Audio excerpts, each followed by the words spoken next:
Welcome to Unfit Statesman with Zach Brown.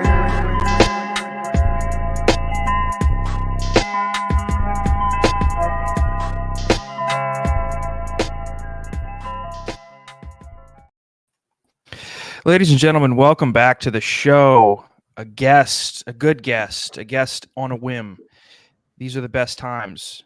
The best times when you get a guest and you alert them 2 hours prior to the episode recording. That way they have absolutely zero time to prepare, and they they irritate those around them. That's what I've found. If you can get your guest to irritate the wife or the girlfriend and saying, "Hey, I'm going to do this in 2 hours," they're on their game a little bit better. Yeah. They're used to, because they might get in an argument with the wife before, and so they're coming in ready to articulate their opinion. Yeah, definitely. Here's what kind of friend I am for you. An hour ago, I told you I'd let you know in an hour because my wife was sleeping because she's so exhausted from taking care of our newborn baby that she needed a break. That. Congratulations, by the way. Thank you. So you've got a duo of, you can't let these kids kill themselves. That's basically what you're doing as a parent. You have to make sure the kid doesn't fucking do something that will kill it. Yeah. And when they're young, like, especially when they're around 2, I mean, they just spend all day basically trying to kill themselves in the most creative ways possible. Like if you're not keeping an eye on them at all times, they might just walk straight off the edge of a cliff or, stab themselves in the eye with scissors. It's always something.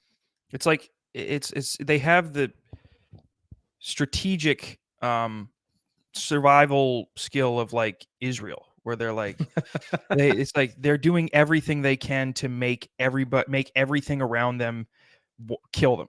Yeah, that's more dangerous. Yep. Yeah, it's and that's I'm sure we're gonna parlay our conversation into the most pressing of issues, probably the most pressing issue of the year so far.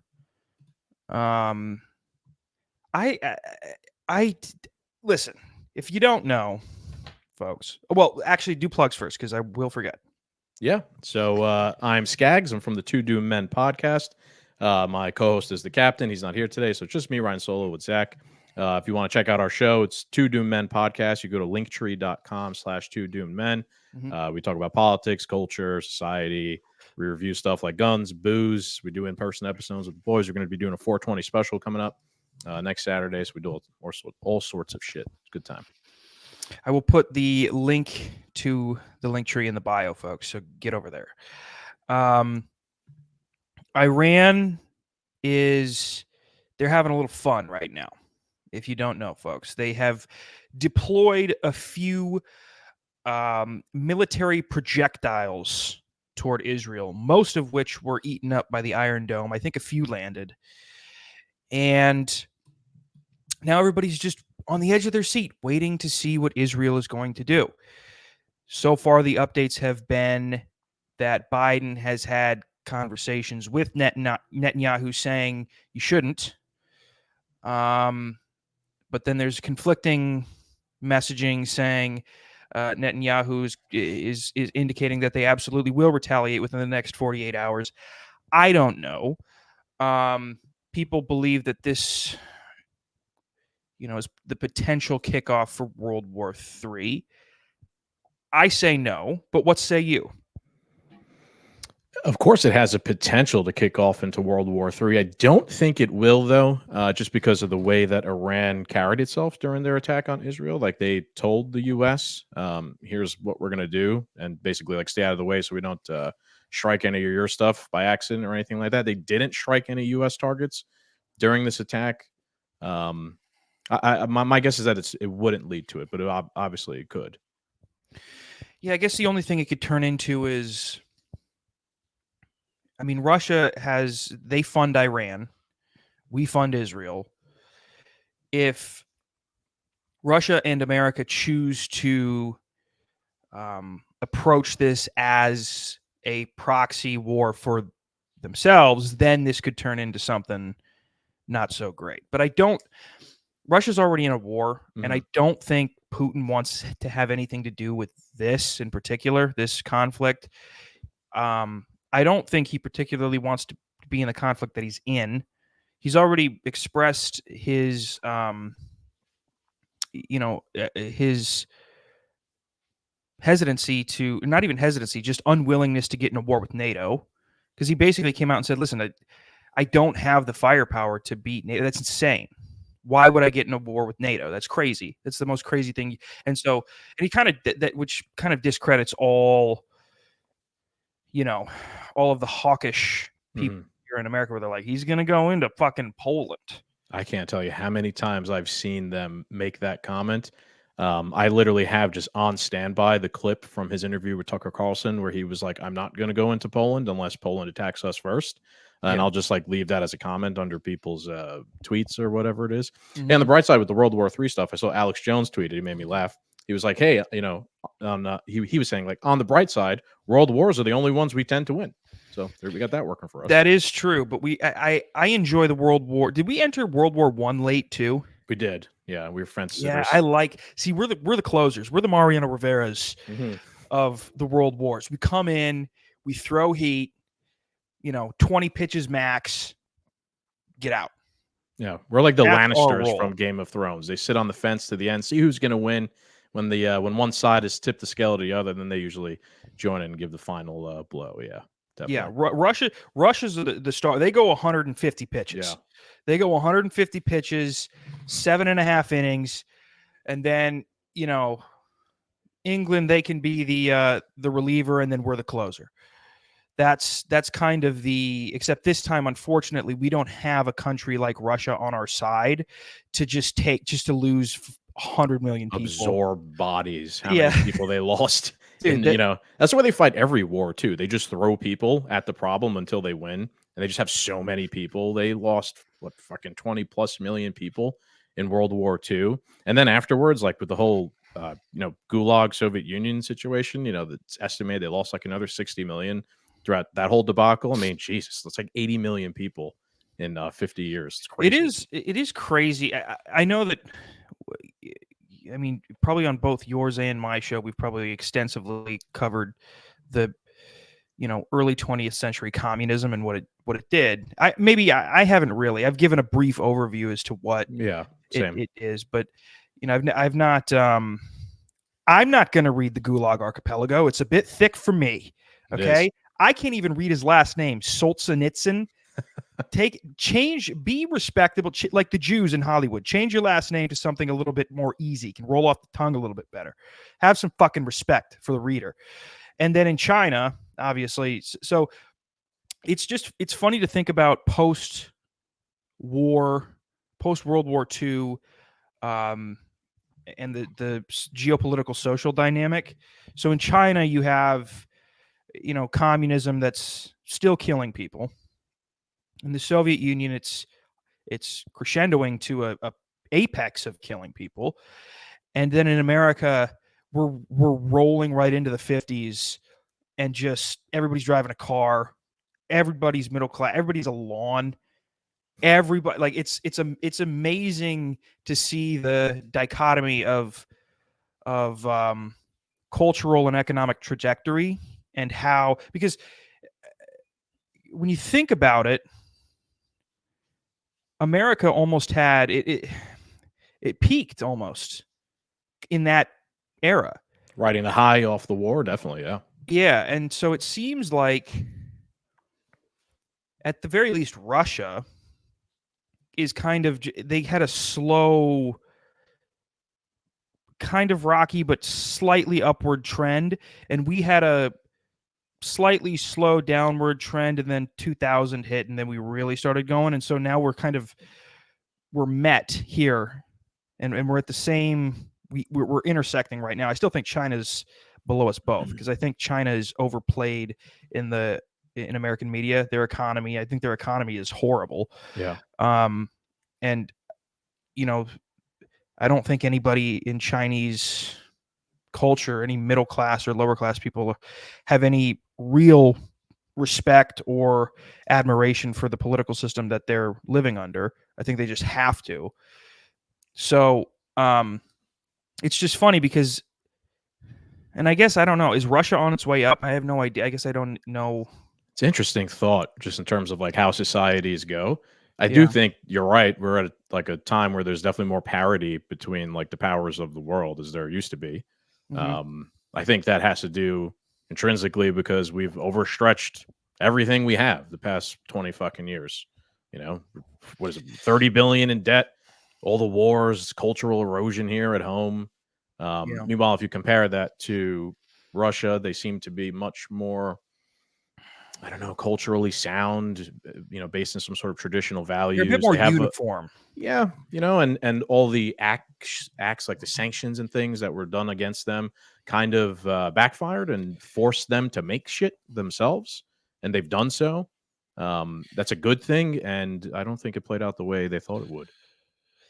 Yeah, I think they overall, I think this war and what NATO has done in the past 20 years has made Russia stronger as a unit. Yeah.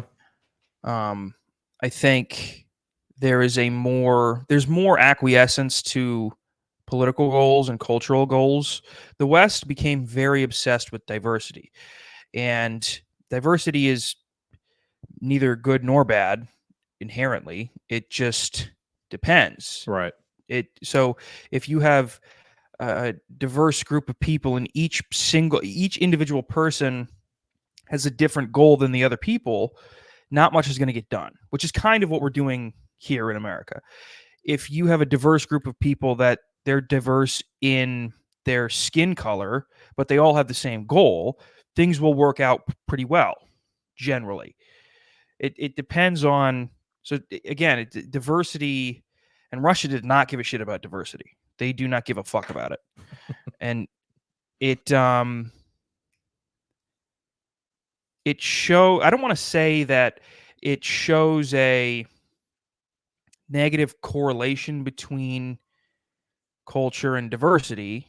Maybe it's not correlation because, again, diversity is inherently neither good nor bad, but there is something to it because we see, if you take the West as a whole, it's a very diversity has been pushed. Top down through the institutions. I see diversity the same way I see food, or I like to compare it to food. You can see a diversity of different types of food. It could be a good thing, could also be a bad thing. Perhaps a certain culture's food sucks to you, and perhaps a certain culture's food might be good. So it could be good. Like Italian food's really good. Maybe I don't like Mexican food. I don't know. It's not neither good nor bad. I agree with you on that, definitely. I guess it just depends on. It depends on. You definitely have to have like a maybe not a uniform culture within your society, but you definitely have to have a shared set of principles and values. Otherwise, things go absolutely fucking haywire. Now, you can have people can look differently. That's fine. But like you were saying before, if you don't have a bunch of people in the United States who believe in like private property, personal liberty, and things like that, and you have this sort of like weird Marxist revolution going on, like you're set up for destabilization, conflict, not good things. Just put it that way. Yeah, and people that truly don't believe in freedom of speech, that is also because that's kind of the that's pulling the weed out from the root type of thing. Where if you can chop that off, if you can chop off freedom of speech, you no longer have to make any sense. You just have to get power, and like you said, if there's conflicting interests, conflicting goals, within the country, the people who end up controlling what's allowed to be said, if that is something that's allowed to happen, they're going to win. Because anybody who controls speech is going to control the narrative. Anybody who controls speech controls what facts get out. Anybody who controls speech controls who gets in power. Anybody who controls speech controls where the money goes. Speech is the foundation of an entire society. Yeah, I think if you could control speech, you can control the culture. If you are out there and you have every big tech platform and they're all carefully curating everything you see, hear, think, all the sort of cartoons, shows you see, and they're all carefully curating them in one direction, then by proxy, people are going to see that. They're going to like resonate with those things more. They're going to think that's the established norm. People don't like to be pushed into an out group, right? They want to I feel like humans need to conform to some sort of group. You could kind of like nudge things in the direction you want if you have no freedom of speech. Now, if you do have freedom of speech, well, that's a problem now, right? I think even with what Twitter has done now, we have sort of like an alternative. It's a thorn in the side of whoever is trying to kind of like control culture and force things into a certain direction. I don't. Did you ever see the Star Wars show Andor? It's from like a year or two ago. There was so I mean all the Star Wars Disney stuff. Speaking of culture, sucks now. But the Star Wars show was about like Cassian Andor. He was like a rebel from the early Empire days, back kind of like during the original movies. And one of like the rebel leaders, I forget what his name was, but he has like this great like quote in there where he's talking about how like tyranny is essentially exhausting. It takes like constant work, effort. You need like teams of people constantly, around the clock, having jobs, working on being tyrannical. And he's like, freedom and liberty is like spontaneous. It happens like without instruction. And this is like very difficult sometimes for like an empire like you had in Star Wars to try and taper down. I thought it was ironic that came from Star Wars and Disney right now, because all their messaging seems to be in line with whatever the empire tends to want. But I took it as a really interesting quote coming out of there. Yeah, and that's another thing about this I think this is what maybe, I don't know, Liberty Twitter doesn't understand about human nature. The same way that diversity has to be organic, you can't shoehorn it into culture. The urge for freedom and liberty has to be organic too. You can't. I see this all the time. They're like, we're going to meme our way to. No, you're not. You're not going to meme your way anywhere. Okay, somebody's going to have an individual experience where they go, I didn't like that. I didn't like not being able to do that, or I didn't like having to do that. They're going to have to wind up there on their own. Yeah, that's the most powerful way for someone to change their mind. That's kind of how I got there. I got into like the libertarian world by a lot of the COVID stuff and happening across podcasts of Dave Smith and hearing his super fucking convincing, confident way of explaining things the way they logically make sense. And I was like, this is really compelling. And then, it's like shit rolls downhill. Then you start looking into everything. But I agree. I don't necessarily also think that there's no merit to making memes and doing things online and trying to convince people that way. I don't think we throw the baby out with the bathwater, as they say. I think there is value in those things. But I agree. The most powerful way at someone changing their mind is they have some sort of like weird meant to be experience where something really just resonates with them and it shatters their whole worldview or makes them think differently. I think those two things can intersect where you could possibly make yourself someone who changes someone's mind in that regard, like a Dave Smith, for example, or something like that. Yeah, I was going to say, not me. He said, you can do. No, not me. Don't put that on me. You know what I mean? Like, people. In fact, my whole goal here is to actually make people. I pretend I'm libertarian so that people believe me and what I say, and then I manipulate them, and I become a tyrannical dictator. Well, it's not a very good strategy if you want to pretend you're a libertarian to get people to believe what you say. I don't know if that's exactly the best strategy. It's hyper reverse psychology. It's like it's the apex predator of reverse psychology. Okay. That's what I'm doing. I'm hypnotizing my fans into committing atrocities. Of course, politically, not violent. Committing online atrocities. I watched a fucking by the way, I watched a documentary about what is it? Not a documentary. I mean, whatever it was. Did you ever hear about that 6 or 786 cult or whatever? 786, no. Or 766 or something. What's it about? Jog my memory. It's like it started as a Discord server, I think. Oh, it's just like new. And it was like this group of people who would manipulate like usually younger girls online into doing horrible things. Like there was videos on there where they like the leaders of these Discord chats and or Telegram, maybe I forget what it was. There's like videos of like 16-year-old girls like drowning their dogs because these people online were like telling them this is how you can, and they like these girls would cut themselves. I think one may have committed murder suicide. Like it was very bad. Where was I going with this? Oh, that's I know what I'm that. doing. Yeah, That's what I'm doing. That's what I was going to say. I was using that's that what you're doing. You're Yes. creating your own Discord cult. Now it's a slow burn. Okay. It's a slow burn.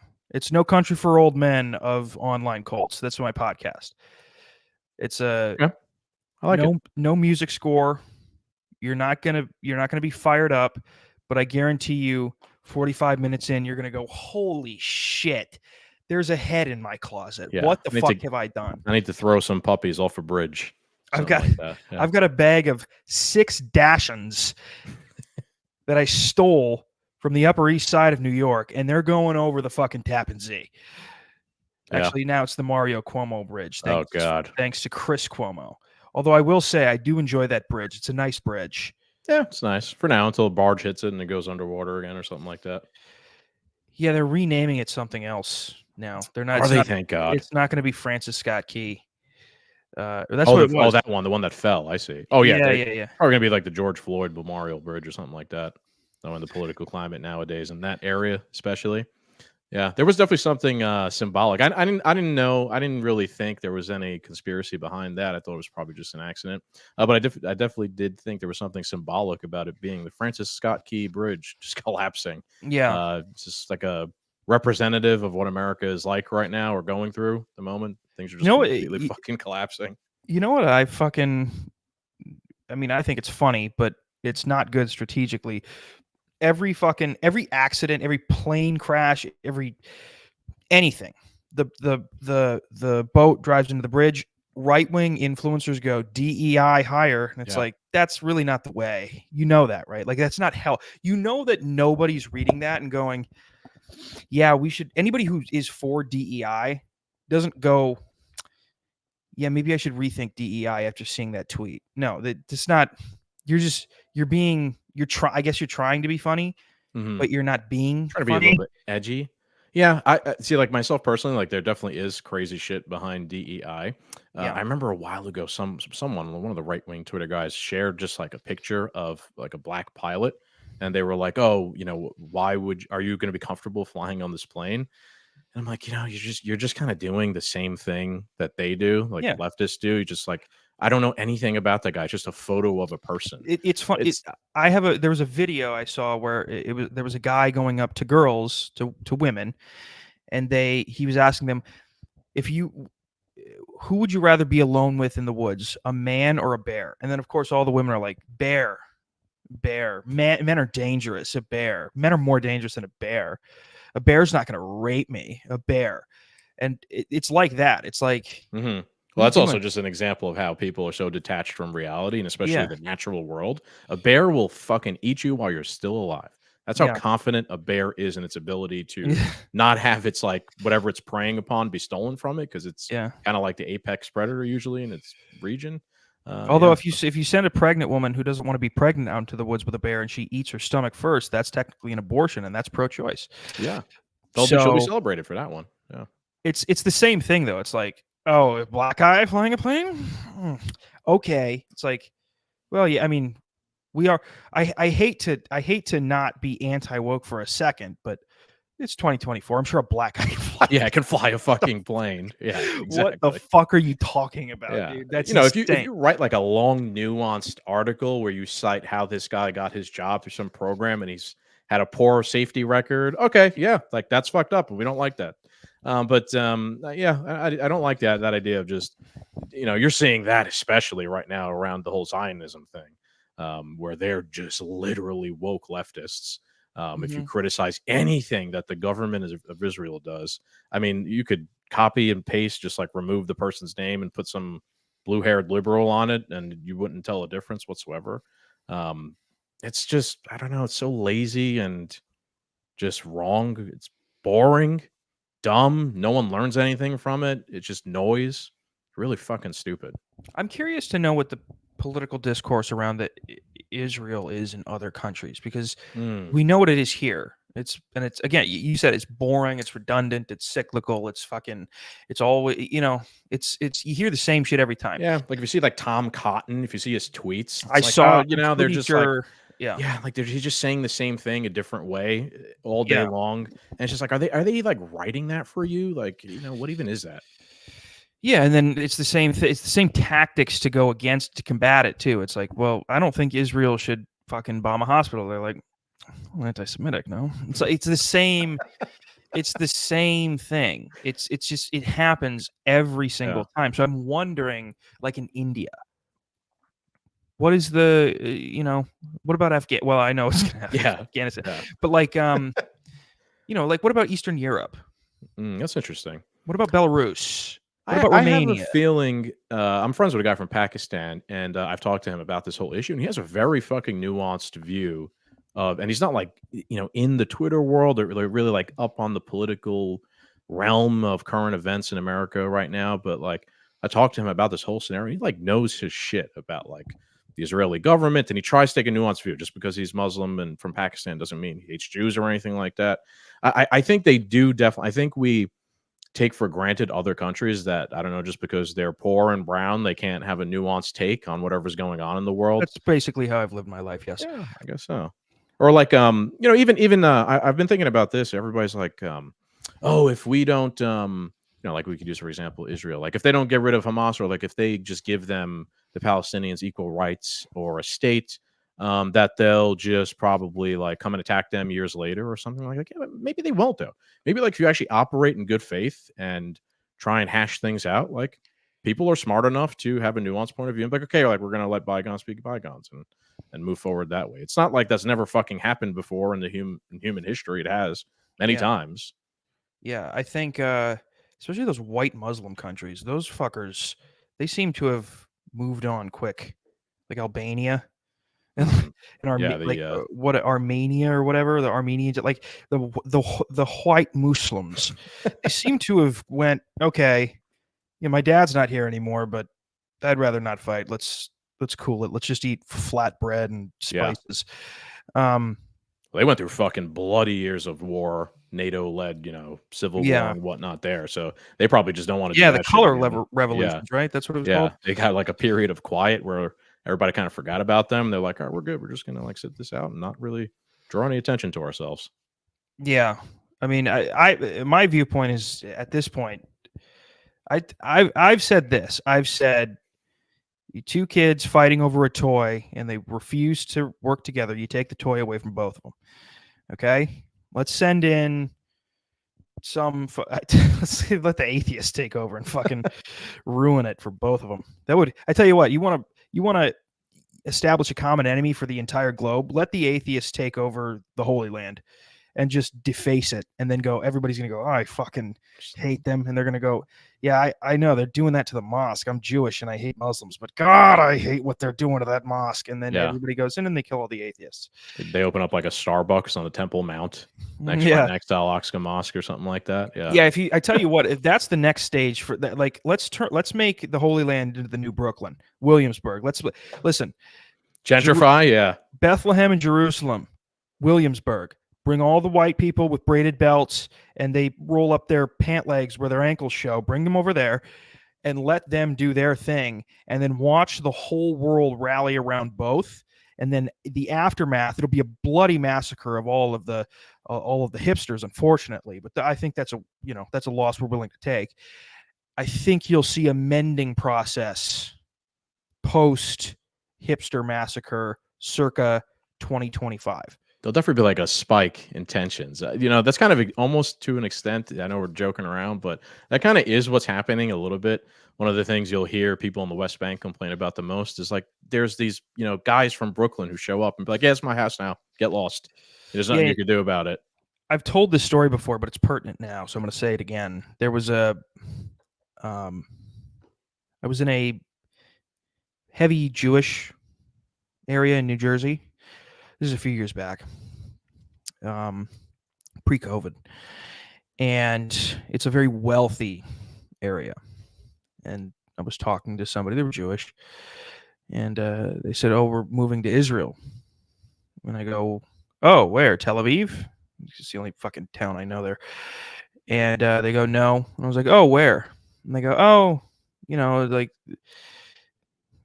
inland. They said inland. And I went, like, I didn't think anything of it. And then, like, a couple weeks later, I'm like, were they going to the fucking, like, the West Bank? Like, what They were didn't they? want to tell you outright, so they knew it was controversial right off the bat. That's Yeah. interesting in of itself. Yeah, They and know that it's controversial. That's what I thought. I thought for a second, I was like, I wonder if they were moving to one of the settlements. Like, I wonder if they didn't tell me, because if you're going to move to Tel Aviv, you just say, oh, I'm Tel Aviv. Right. So I think maybe they were. And this is, Could be. and what baffles me is, like, you have these couples from, like, Brooklyn and families from wealthy neighborhoods in New Jersey, and they're moving over there. It's like, why? Something, I don't get it, because that can't be that's not a good individual choice. Like, what else is it just strictly expansionism, imperialism? I don't know. I think it's a little bit of everything. I don't even think I kind of disagree. That's not even a good individual choice. Like, if I could, I would buy a house in Italy, right, and make it a second place that I live sometimes, because it's really cool and the weather's nice and the food is good and all this stuff. And it's like my old culture that my family comes from, and I like it, and it's cool. So there might be some aspect of that to it. If you have, like, the opportunity to, as a Jew, like, to get property in Israel and have some, it's the Mediterranean. It's really fucking nice. Which, like, the Tel Aviv, the beach, the food, all that shit. You probably would take it if you could afford it. And then I think, there's, like, an ideological commitment to it as well, right? Where, like, Zionism has convinced a lot of Jews, like, we're safer here together as a backstop, for all of us in case, the Holocaust happens again or whatever. At least we're together and we have a military and we could, like, defend each other and all this stuff, which is ironic because a lot of them end up fleeing every time one of these so the airport in Tel Aviv was crammed the last couple of days. I think there's some of that aspect to it. The thing is, I'm sure you agree with this. Like, with that comes making more enemies, which, like, you're doing that at the expense of making a new enemy. It's kind of like counterproductive here, folks. Which actually circles back to what we were talking about at first, when we said that, kids basically running around doing everything to kill themselves. That seems to be Israel's foreign policy. They're just running around doing everything to kill themselves. All they're doing is making more people hate them, and not even the people that they're fucking with militarily. There are people, the West, like Rabbi Shmuley. You seen that fucking guy? Yeah, I've seen him. I played him on my last episode. He is outside of his fucking skull. Yeah. Like, what's he trying to do? I don't know. Like, it's not funny. It's just going to make people hate Jews more. Is that what you're trying to do? It might be. Might literally be that. I'm not sure. Well, I mean, listen, there is the subversion method of or I don't know if that's subversion, whatever it is, where it's like you do something to make somebody have, like, an outburst and go, see, unhinged, they hate Jews. Yeah. I think from since this whole kind of war has broken out, I try to research it a little bit and, like, listen to things. Like, I listened to a little bit of Martyr Maid's podcast and read a little bit about, like, the early Zionists, and some of them, like, the founding concept of Israel was anti-Semitism. So I'm wondering if that is, like, in the back of some of these guys like Rabbi Shmuley's mind. I have to make more anti-Semitism. This way more people will find value in Zionism and, come to this place. Like, it literally was part of the foundational concept of the place. I was thinking really deeply about that. I don't know if that's a good idea, like, founding society based on, like, some really negative principle, racism in a sense, against a certain cultural group. Like, we founded our country on people hating us. Yeah, it's a society based on victimhood. Yeah, I don't know if that's good. Like, I tend to like America, where it was, like, at least it had its flaws, right? But it was, like, a positive thing where, like, we're gonna have liberty, freedom, and the pursuit of happiness in the foundational document of this country. That's fucking interesting. You kind of reap what you sow, in a sense, when you see, like, what has happened to Israel and just, like, the history of the war in the region and how many people dead on all sides. Maybe it wasn't exactly the best way to go about it. And I don't know. This is not anything that I'm super well read about or anything. The initial migration of Jews into the area, outside of establishing a homeland for the safety of Jews and then their basic birthright, right? Their right to that land based on their religion. Was there ever like a good political explanation or thesis as to why they had the right? Because it is um, indisputable that they displaced a lot of people. Okay, that's either whether you're on the side of Israel or not, they displaced a lot of people. And so, was there ever like a justification as to why they had the right to it outside of those two? Right, we need safety, and we need, we have the right to this land. And then, if there was a justification, what was the support around it? I guess I don't even know. Like, what was the original notion behind we have the right to do this? Because just saying this is our holy land and we don't feel safe anywhere else, that doesn't work for anybody. That hasn't worked for a lot of people trying to go places. So what was it? I guess I don't even know what the initial, I don't think they thought of it that way. I've seen actually a lot of Zionists even just straight up cite like, right to conquest. We conquest, we won, you lost, too bad. That's like the way of the world. And to an extent, that's right. Like that's the way human society has always gone. But now that doesn't mean we have to kind of like right now, like still keep doing that. We could perhaps take a better path. I think the primary reasons are always like the pogroms and things like that, which made people want to leave because they were being targeted, and then let's set up this place. Like I don't think either that or they make the play back to the old book, like, well, in the book 3,000 years ago, this was our land, and therefore like it belongs to us. I've seen other people like Casimir on Twitter, who I've had on our show before. He'll cite that they legally purchased the land. And he tries to like use libertarian theory as like how it was done properly within like property rights. Now, I don't necessarily know if I believe that or not, because I'm not saying people, Zionists didn't purchase land, but they were purchasing it from like the Ottoman kings who, also kind of just like unjustly acquired all the land, and they weren't like living there themselves. So I don't know if that's a perfect argument either. Like if you just, I don't know, if you're just like if you are a Native American and you and your family had been living in the Rio Grande or something for the past 2,000 years, and these British or these Spanish colonialists take a on the map, like, this is our empire here, our land, and it just happens to be part of your land, and then they parcel out wherever your house is to some English settler and give him like a title and a deed to that. And then he shows up at your home. He's like, this is my property. You gotta get the fuck out of here. I don't know if that's necessarily like the libertarian like answer, or that was like properly done within libertarian values. I feel like the family and the guy who had been living there for the past 3,000 years kind of owned the land, even though they didn't operate within like the English system of titles and transfers and contracts and shit like that. It's kind of like outside the spirit of what's right or wrong within property rights. I've heard that argument made though before as well. Yeah, as far as like the actual right to the land itself, I have no real opinion on it, because it's like most of the time in the political sphere, you'll hear, well,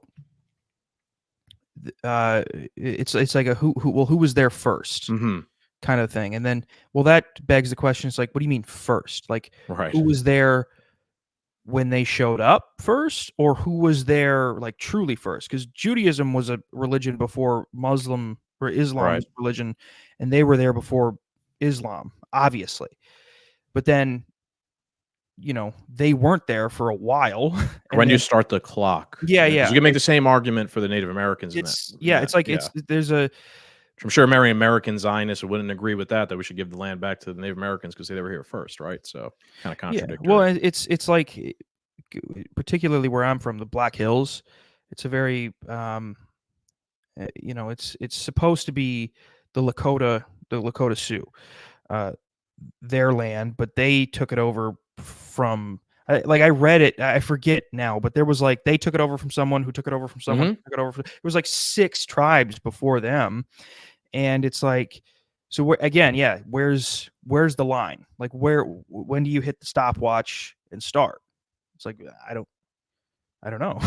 Yeah, I feel like when you get into that sort of debate or discussion too, it becomes pointless. Like you're just be going around with circles. You're never gonna, like, agree to anything. That's a really like stupid way to debate somebody or discuss this kind of issue around it. Like just the way like Ben Shapiro pointing back to like the book. Like the magic book says that we get the land here. All right, it's like not a good argument though in like the real world. I respect everyone's religion, but just because your magic book says that you deserve the land, so does mine, right? I mean, who's right or wrong? I don't know. Let's just operate in like the real world now and actually like legally purchase land and not murder people to get it. I mean, that's usually like the best option. Yeah, it's funny too because I wouldn't give a flying fuck about any of this if my money wasn't going there. Yep.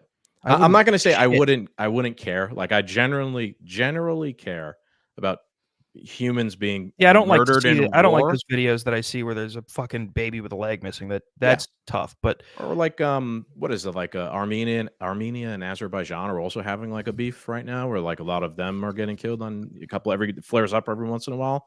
And like I see it sometimes, I'm like, this is fucking horrible. It sucks. yeah. But we're not like intrinsically intertwined in it at the moment. We kind of are, but we're really not. So I don't care about it as much as another argument. Be like, why do you care? You just hate Jews. No, like, are you crazy? We're so intertwined with Israel's government, and they receive the most money out of every foreign aid thing of all time. And like they are operating with impunity because they have us as a backstop, backing them up at every turn. Hope maybe that's starting to change here. I don't know, but if we weren't, if our tax money that's robbed from us wasn't sent over there, and then that's another funny thing about the whole thing, man. Like they're such a socialist country as well. Like they have so many just kind of hand me out things that they're definitely, like we're subsidizing their entire society. Yeah. So like from an America First perspective, I Which also, I think I was watching Josh Smith, and he was like, they say they're a strategic ally or they're our biggest ally. What have they reciprocated? yeah. What have they? What have One they? thing. One thing. What's that? No, I'm Oh, saying, right. Oh, actually, yeah, like, they're right. I can't think of one name thing. one Yeah. thing. They're not selling. They're not Yeah. sending their tax dollars over here, and all they've done is piss people off and make people hate America more. Yeah, all the wars we fought, a lot of them have really been at Israel's benefit. Are you? Request, I mean, don't so even get me started about 9/11. One of the yeah. fucking, I forget who it was. He's from Lebanon, but he cited this is one of the guys who flew the planes into the building. He wasn't a supplementary character or a complimentary character in this scheme. He cited in his journal the reason that he joined and that he was attracted to bin Laden and bin Laden's message was because of Israel's Operation Grapes of Wrath, which was when they bombed a children's hospital in Lebanon. It's like, okay, that should be an eye opener. You don't have to necessarily cut off relations from Israel because of that, but you should go, hey, Israel, they're citing you for what they did to us. Like that was their reason. One of the main guys. It's like you're gonna have to knock it off because we're giving you the money. You're gonna have to kind of play by our rule. But nobody seems to be going to Israel and say, hey, you're gonna have to kind of play by our rules here. Because there's no way that any American politician actually thinks that the behavior of Israel over the past 20 years has been a strategic benefit for America. There's no way. I think they probably do think that because people are really good at convincing themselves that they're not lying. Like when you see, have you seen John Fetterman? Now he's like all the biggest Zionist ever. And I saw he tweeted yesterday, like, aid must remain unconditional. Like it's the right thing to do. What a fucking crazy thought that like any ally would have unconditional aid. Israel could drop a nuke on Miami and we're still going to give them aid. Like they could declare war on us. We're still going to give them aid. Didn't they sink one of our ships? Yeah, the USS Liberty. Yeah. Right. They could do something.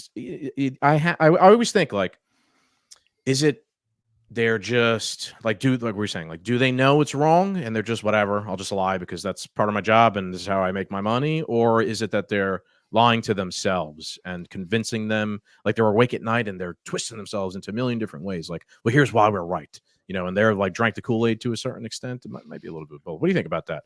Like some of these guys, like Tom Cotton or John Fetterman, like how do they? Probably they're treating it as a game.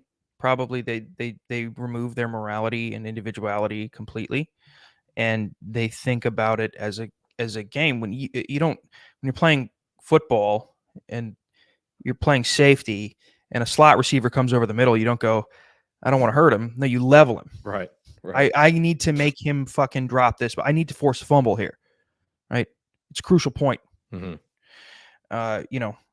I don't think I think it's the same thing. So they're sociopaths now, because if the difference is if you're playing football, you're playing a game for fun in a sense. Yeah, no. I think like, they approach it as a game. It's I don't think that you can. One, I don't think that you can get to that level of political success without having the ability to sort of detach from empathy. Right. Because it's cutthroat. It's a very cutthroat. It's a cutthroat society. It's a cutthroat group of people. It's very, a lot of people say, "Oh, politicians, they're all dumb." It's like, no. I don't believe that. Yeah. They're very methodical, and if you think that, like, if you think George W. Bush was dumb, it's like, yeah, I wouldn't say he's as smart as his father. I wouldn't say he's as methodical as his father or his grandfather, but I guarantee you, in the game of, in a game of violent chess, he wins. He'll beat you. Because he doesn't give a shit. Yeah, he'll step on the throats of his friends to get on top. He'll murder people. Yeah. He will make up a lie. He will perpetuate a lie that he knows. He will say that Saddam Hussein has weapons of mass destruction, knowing it's false. Because it's a game. Yeah, it's a game. I don't think he'll, that lie will lead to the deaths of millions of people. And he'll go up there and he'll give a speech about Russia invading Ukraine. And he'll say that, like the invasion of Iraq was unjustified. He kind of has like a little Freudian slip there. Yeah, I saw that. Shows me that perhaps that is in the back of his mind, but then he kind of just like laughs it off. I mean, that is that is a sociopath right there that could just smirk and keep it moving and give the rest of his speech after doing something like that. Like, it's definitely back there. And it comes out by accident sometimes. Yeah, and I think there is a point where you can't be all empathy all the time. Of course. In fact, I like think if someone's fucking charging you with a knife, am I gonna do like one of these leftists? Like, oh well, the social circumstances this guy grew up in. I don't throw him in jail, or I shouldn't shoot him. No, I'm gonna fucking shoot him in the head and kill him. In fact, if he's trying to kill me. Yeah, I think politics in general, whether it's America or any other country, probably lends itself to. You probably do have to become a little bit callous to be effective. But again, this is a very competitive arena of people. And one of the competitive edges is letting go of empathy. And when you think of, geopolitical perspective, if it's strategy, if it's strategic, and it's not, and it's especially if it's killing people who, your society probably doesn't have any ties to, right? If all these people die in Iraq, it's like, yeah, I'm sure people will see it on the news and get pissed, but they don't actually. It's not their friends, right? So they're like, yeah, it's like, yeah, I'm willing to take that risk, do it. It's like that's a game mentality. It's like weigh the risk, the reward. You go, and you're not thinking about human life. You don't care. It's like, all right, do it. I think there's more risk or I think there's more reward than risk. Do it. It's like stocks. Right. They treat politics like stocks. It's like investments. That's all it is. Yeah. Right. And that's how they choose which sides they're on. It's like, AIPAC comes to Tom Cotton. It's like, well, my constituents, they're gonna vote me out. It's like, Right. I doubt it. Okay, let's do AIPAC. Okay, let's do Israel. You know, it's a weighing of everything, and that's game mentality. It's monopoly. I bet you if you had a real candid conversation with one of these people where you're like, all right, like off the record, explain it to me, and you kind of gave them your perspective, they would probably tell you like, oh, grow up. Like that. I bet you they'd say something like that, right? Meanwhile, I just find that to be like, well, no, they're the ones kind of acting like children. Like a kid will steal a toy right out of another kid's head and punch him in the face or whatever, just because like, I win, you lose, whatever. I think that, especially like you were saying before, like the political setup in America right now, is it is like ripe for sociopaths to just be the ones who get into power. Everybody's always complaining, like, is this it? This is the only people we could get running for president, Biden and Trump again. Like, out of all these 350 million people, like, you would agree, there's definitely way fucking smarter and better people in the United States out of 350 million people than these two guys. But for some reason, like, these are the people that are in charge. It's like, well, yeah, because the system is as presently constituted, set up to reward sociopaths, and that's who fucking thrives. Yeah, it's amazing how people adjust their code of morality and code of ethics based on the size or like the quantity of people. An individual who hits somebody, you go, hey, don't fucking hit. What are you doing? Keep your hands to yourself. You're like, well, I was in a verbal argument and he pissed me off. It's like, still, control yourself. It's like, but at a political level, you know, oh, one country pissed off another country and then they sent a missile and they're like, well, you just got to do what you got to do. It's like, well, why are you abandoning the morals you apply to individuals? Mm-hmm. Why are you not applying the same to governments? It's just a larger group of people, but it's people. This is one of the things I found so compelling about anarchism and guys like Murray Rothbard, who they try and explain why that is, which that's kind of what you're when you're at like the state level. Yeah, like it breeds that sort of behavior where you'll do things you wouldn't do if they were down at the individual level.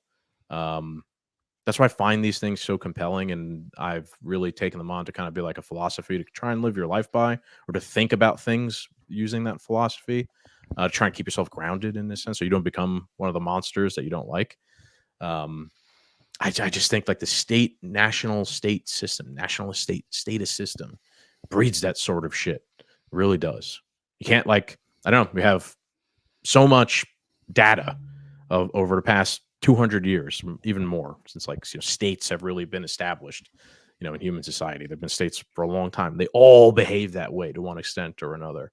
You very rarely see a state that's like operating on the most moral, virtuous sort of principles or beliefs, or they might say they are, right? But they are not, obviously. Just kind of comes with the territory. Yeah. I don't know. That's been throughout history. Governments get away with things that individuals can't. Mm-hmm.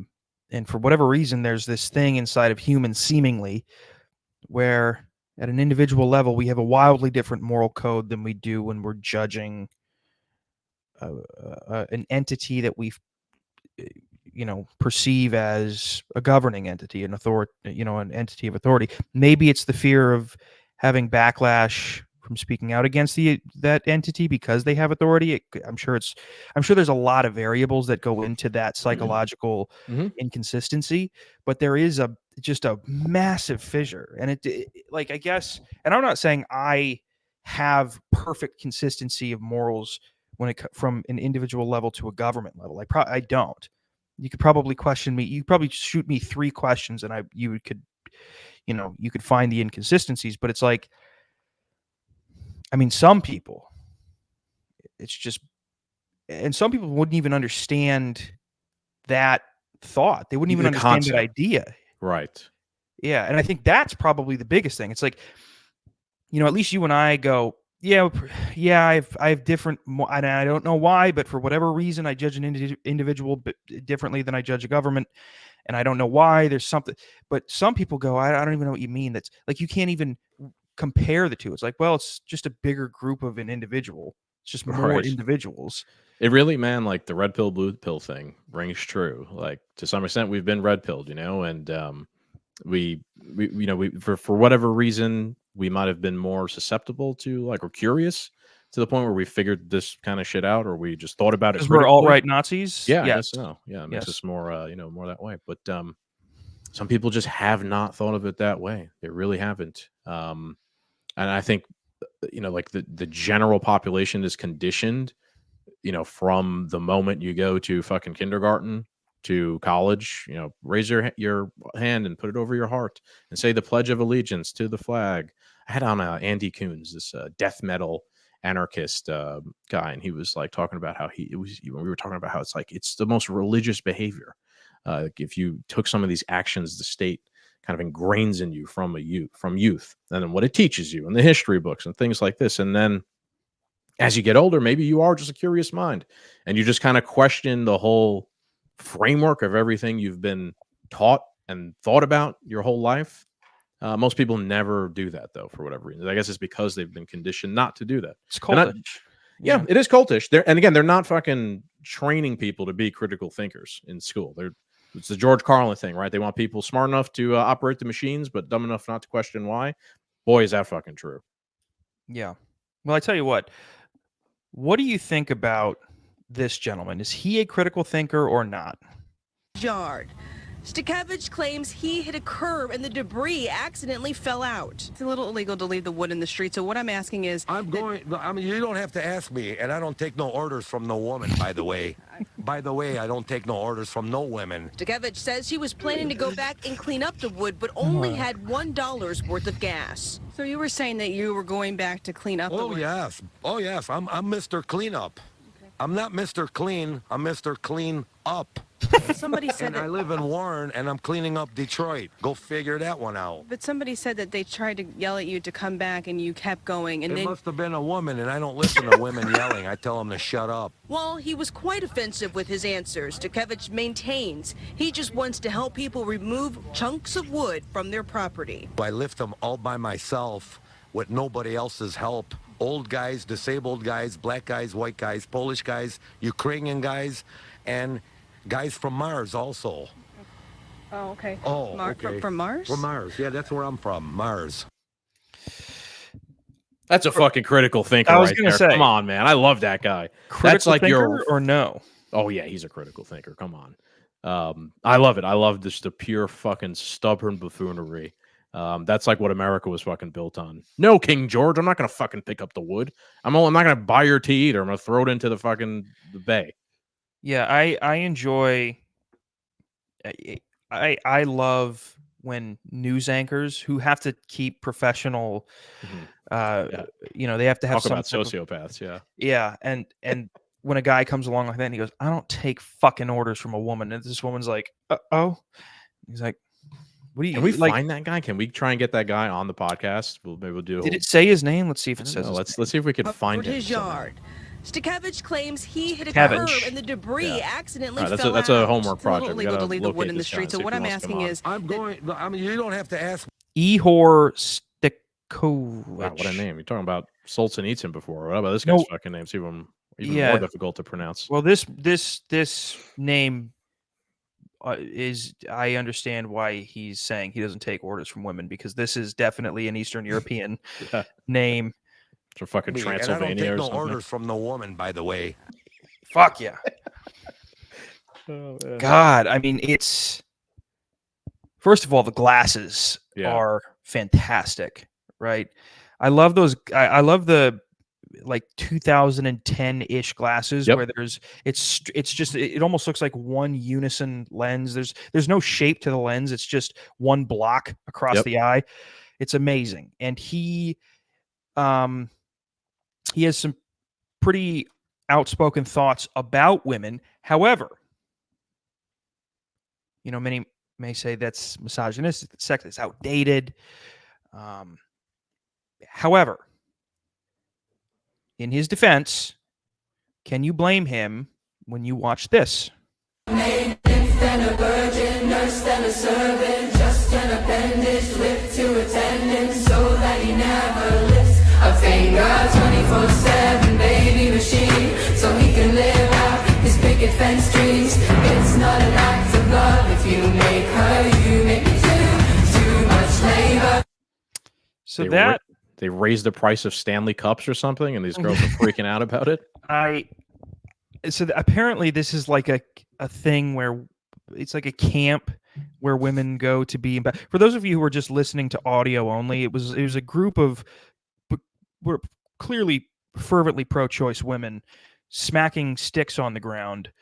And have you ever seen the videos of those alpha male camps where the guys go and they just fucking... I just saw one. It was the weirdest shit I've ever seen. It's the woman version of that. The beta woman. What would you even call that? Wouldn't call it an alpha woman, right? Alpha woman camp or whatever. So, yeah, bad bitch camp or whatever. Okay, yeah, that's probably what they call it. Yeah. The Yas Queen camp. The boss queen camp. Yeah. Yeah. No, it is indicative of a woman camp to have them hitting sticks on the ground because it's not actually doing anything. It's like make them dig a hole, do something. Like do something. Just don't hit sticks on the ground. What are you doing? Yeah. I don't know. They're not even breaking the sticks either. I don't know. I feel like if I took one of those fucking sticks and hit it that hard, the ground would probably break. That's probably like also the most, like in nature activity some of those women have ever done. Like one of them looked so dirty on her face. She probably picked up some dirt and like rubbed it in there. Yeah, I'm sick of white women's spirituality. It's getting a little out of hand. Yeah. It's getting a little out of hand. And notice that it was all white women. White. The whites. Black women wouldn't dream of this. No. Black women they're hitting other black women with sticks. That's what they're doing. Okay? They're busy. They're busy screaming at an Asian man behind a counter because something got fucked up and maybe it was her fault and maybe it was his fault, but neither one of them will ever know because they can't really understand each other. And again, the dichotomy of society, it's just amazing. You have white women out in the woods hitting sticks on the ground. And this is a group of women who, and this is, what's indicative of a group of liberal white women? You know how they're liberal? Awfuls, what do they call them, right? Affluent white. What is it? Affluent white, feminist, female, liberal, or something like that. Yeah. Yeah, I don't know. I haven't heard that, but this is how you can tell. If you have a group of women where some are, you would definitely fuck them, and then the other half are absolute disgusting pigs and there's no in-betweens, that's liberal. That's a group of liberal women. For whatever reason, in liberal circles, you either are pretty hot and I'd fuck you, or you are disgusting and there's no in-between. There's zero in-between. In like social circles or just in group, like the group overall? So if you see a group of white women, yeah, and there are a couple attractive, couple average, couple not so good looking, you probably go, I don't know if they're conservative, but they're not like a liberal group of women. If you see at a table 2 attractive women and 2 fat pigs, liberal. Who is the liberal? You mean like just the group in general? Just the group in general. Oh, for whatever reason. And the group is very indicative of the way liberals think. Like the fat pig is definitely like kind of the black person of the group, where they are like treat them like second-class citizens. Yes. And then every once in a while, when the fat bitch can fucking get one over on the the hot girls, like say the hot girl gets really drunk and a dude picks her up at the bar, you know what that fat bitch is gonna do? She's gonna fucking insert herself right in there, like, no, honey, we have to go home. You're drunk. Why? Yeah. No, here's what it is too, because liberal women like having pets. And if they can have a fat pig who's constantly sad, then they can feel better about themselves. I was just gonna say, it's that's how you can tell. If there's a group of all attractive women, that could go either way. If they're probably like in Nashville, they're probably like country Nashville fans or something like that. Probably pretty based. Probably. Yeah. If they're all blondes or something like that, they're probably pretty cool. If the group of women are top tier or bottom tier and there's no middles, they're liberal. They're liberal, and it's because the attractive women like to say that they have this friend and they're encouraging of their body positivity. They're not worried about, them dying at a young age because they'll just get another fat pig. There's no they live on the extremes. The liberals, the liberal women, liberal white women, they live on the extremes. Yeah. Affluent white female urban liberals. That's what awful stands for. Urban. Well, those women on that video were suburban, for sure. Oh yeah. They have never been to the woods. Their husbands are cheating on them 100%. 100%. And can you blame them? And here's we're wrapping this up, but we're talking about women.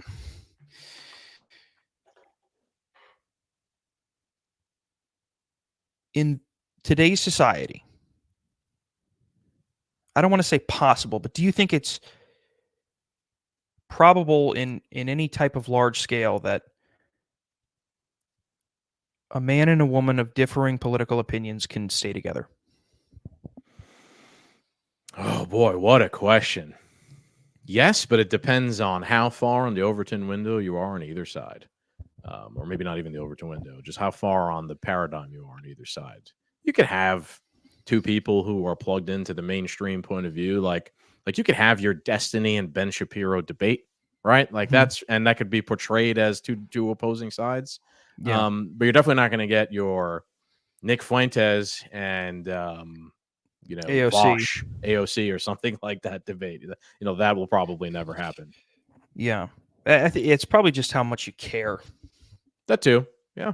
I think sometimes because we're in this world, we tend to think like this is the way it is everywhere. But then you step out, like you go to the fucking deli and people are just like, yeah, whatever. They're just like moving about life and not caring that much. A lot of people's heads are in the sand. Ignorance is bliss, as they say, and they don't care about it that much. My girlfriend doesn't give a fuck about politics, which is so nice. It's so nice to not have to fucking come home and like, did you hear about Israel? And I'm like, I'm sure I did, but what did they do? I'm sure just tell me. Like it's nice to fucking come home and go, did you see the 90 Day Fiance? It's like, no, what happened? Yeah. It's like, it's a nice, refreshing fucking, I don't know. There's not a lot of people. It's become quite in vogue to be, interested in politics. Mm-hmm. And for whatever reason, that got framed as a measure of intelligence, how informed you are on politics and how interested you are in it. So everybody started doing it.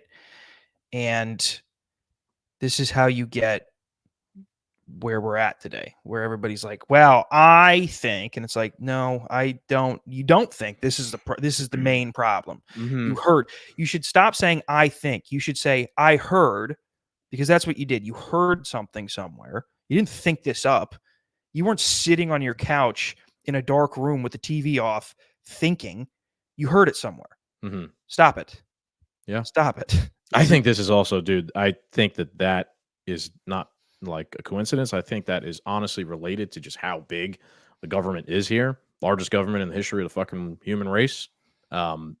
You almost have to have a political position on everything because the fucking government and politics is involved in every aspect of culture, society, life. I can't go 2 fucking blocks down the road without touching government or some sort of political thing most of the time. So you almost are forced to because of how large the government is in a way. I'd prefer to go back to it, us just kind of living our lives and it not meaning so much, but at the moment we can't until we fucking shrink the size of this thing. Yeah, I think like pre-COVID when I would hit a pothole, I'd go fuck, but now I hit a pothole and I go, I fucking hate this, god damn it. Phil Murphy. Like it's immediate, everything that happens. Yeah. It's like even Phil Murphy, I saw he tweeted, New Jersey stands with Israel in this time. I'm like, what are you gonna do? Send him I literally tweet, I'm like, are you gonna fucking send him like Jersey Mike subs or something? Like, what are you gonna Taylor ham, egg and cheese, salt, pepper, ketchup? What role do you even have? Like, why are you even getting involved in that? Just shut up. Talk about the fucking potholes on the on the Garden State or something like that. He spoke at my college graduation, and there was a heavy black population at my college. And he started his speech off by citing Martin Luther King. I was like, you suck. You're so bad. It's like, do you not think that every black guy was like, yeah. Are you kidding me? Yeah. Like nobody like saw that and was like, wow, really into the You ever civil rights movement. You ever seen the video of years ago when Obama went to Puerto Rico and he gave like a speech there? And he was like, and when he started the speech, he was like, Puerto Rico. And then like as like the speech went on, he started sounding less and less Spanish. That's so Like the funny. next one was like Puerto Rico, and then it was like Puerto Rico, and then it was like Puerto Rico. Yeah. Like he got like less pandering as he got into the groove of giving his speech, whatever he was fucking talking about. That's what I love the about line. Trump. It's even when he does that, it's like it's ridiculous. He goes, Puerto Rico. It's always in his accent, you know. Yeah. Yeah, there's some funny fucking videos of Trump talking about Dune. I don't know if you know, like the movie Dune. He was talking about Phil Atreides and the Beshana Galib. Like the way he pronounced it, the way the person was doing the voiceover, pronouncing all the names and shit was hysterical. Now we'll end on this. Be Sure. honest with me. Do you kind of hope he wins? Oh, if I'm presented between him and Biden, Yeah, I mean, yeah. I shouldn't even say do you kind of hope he wins because those are the only two options. So obviously you got to take Trump over Biden. But like even if pretend there was a whole scope of people, say Dave Smith was like really in the running. There's a tinge of me Sure. that really wants him in. Yeah, like if Dave Smith was really running and he actually had a shot, Yeah, I would 99% prefer he be the president, Of right? course. But if he lost, my second choice, given the field of whatever it might be, would be like, yeah, at least Trump, I'll get a laugh or two out of him, and things won't be, we might have really shit policy, but at least everybody was scared of him, and that'll keep things at bay for the next 4 years or whatever it is. Yeah, and it'll be nice to see people get riled up again. I'm not gonna lie, I'm suffering from a Yeah. little bit of lack of stimulus. Yeah. You know, If he does win, I'm excited. The election day, like videos of like crying liberals, that first time around. Yeah. I hope we get some more of those. If he wins again, then nobody can say like he wasn't Democrat. Like he wins, loses, and then wins again. Like that is the penultimate test of whether or not you're actually a democratically elected fucking like that's it. By the way, the ego you have to lose and then go, we're gonna do it again. Yeah. We're coming back. Yeah, well, hopefully World War III doesn't come to fruition and we don't have to go to the Middle East. It's dry there and my skin can't handle the dryness and the sun. It's just not good. It won't work for me. And that's what I will tell the person that knocks on my door and says, you're drafted. I'll say, it's just not going to work for me. I've been doing a podcast for an hour and my face is already blotchy red, right? Or just a light. Yeah, just on the ring light. I'm in sexual flush. You got your Tell everybody where they can find you. Double plug. Do a little double butt plug here. Yeah. The Two Doomed Men podcast. Just go to linktree.com/Two Doomed Men or just search Two Doomed Men podcast. We're on all the things, all the social medias, all the podcast platforms, Apple, YouTube, Spotify, all of them. Check us out. Yes, go do it. The link is in the bio. Get over there. Get over to my Patreon. And if the government says you have to serve in World War III, just say no. Yeah, good idea. Mrs. Reagan, just say no. Thank you, everybody. Oh, shit.